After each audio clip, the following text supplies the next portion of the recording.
Welcome to Hari's Hobbies, the channel where we discuss the latest tech news and delve into newest tech products. Today, we're taking a look at how Ryzen CPUs are so cheap. But before we delve into that, make sure to hit that subscribe button if you guys would like to stay updated with the latest tech news related to gaming and PCs. So AMD Ryzen CPUs have always offered incredible value with not only high core count CPUs at a cheap price, but also really great stock coolers. The easy explanation for this was that Intel has just been completely ripping us off for the last couple of years, and AMD just cut down their profit margins in order to make this happen. However, recently, AMD just announced their new 2990X, which is going to come with 32 cores and 64 threads, and its speculator price is $1,500. Now I know that this is just a speculation, but knowing AMD, I think this will actually come true. So that really raises the question, how is AMD able to offer such high core count CPUs for such a low price?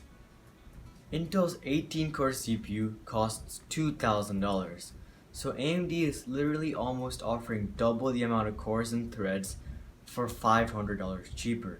There's no way that AMD could pull all this off with just lower profit margins, could they? They must have a big secret that allows them to offer such high core count CPUs for a low price, right? Well, the first thing that I thought of was that maybe the production process for Ryzen CPUs is a lot cheaper than Intel, because AMD may be employing better and more efficient production processes and using less quality materials which are cheaper.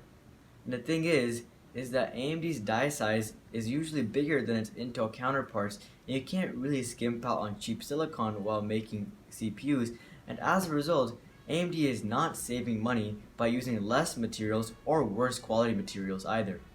However, AMD does employ Infinity Fabric technology, which makes developing and making high core count CPUs a lot easier. So what they do is that they take a bunch of modules which each have 4 cores each, and they just put it together and make high core count CPUs like Threadripper. This would save a great sum of money when AMD is trying to develop and research new CPUs and upping their core count, because each time they aren't starting from scratch. They already have those modules to work on, and they just have to fix the little bugs that may arise. And this is why AMD is able to up the core count so much year after year, from 16 just last year all the way to 32. So Infinity Fabric technology definitely plays a crucial role in how AMD is able to continuously bring out new and higher core count CPUs at not much more expensive prices. The development and research process of new high core count CPUs for AMD is a lot cheaper because of Infinity Fabric technology. But that really only applies to high core count CPUs like Ryzen 7 and mostly for Threadripper. So well, maybe Intel markets a lot more and spends a lot more on operating costs because of that. Well, this doesn't really make sense either, because AMD has only been competitive for a little over a year now, and so AMD has to really market in order for their new products to be recognized by the public. And as a result, AMD's marketing costs would probably be a lot higher than Intel's. On top of this, they are even giving away flagship CPUs in order to improve brand recognition.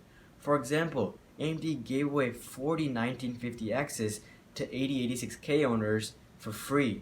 That itself is $40,000 in lost revenue. So as you guys can see, the operating and marketing cost for AMD is probably a lot higher than Intel because of all the aggressive marketing that they have to do in order to become recognized by the public.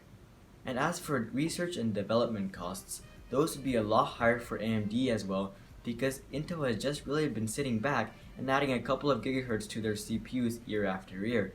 AMD, on the other hand, has been making huge strides every single year, and therefore their research and development costs would most likely be a lot higher.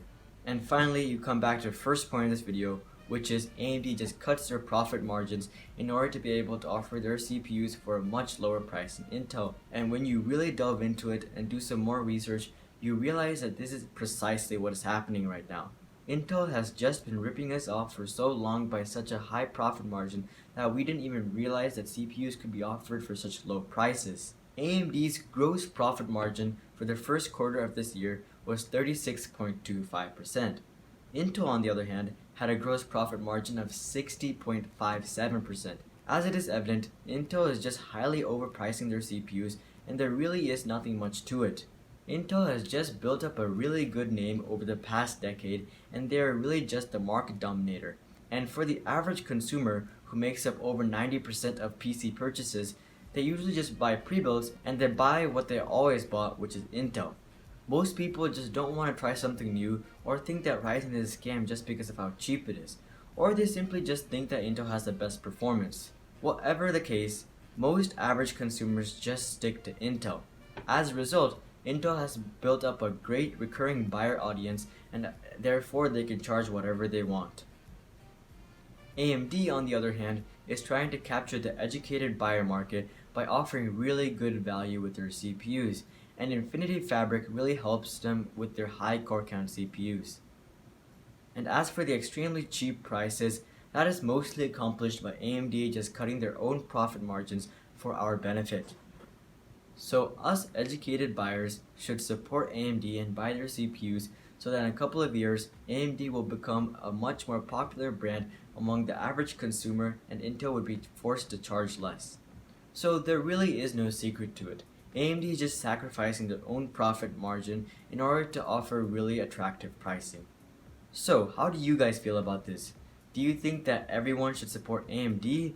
And how do you feel about being ripped off by Intel for so long? Make sure to comment down below what you guys think because I do read all my comments and I'm curious as to what you guys think, so make sure to post your thoughts. Also, if you guys like this video, then make sure to drop a like and hit that subscribe button if you guys like to see more videos just like this one. But until next time, bye.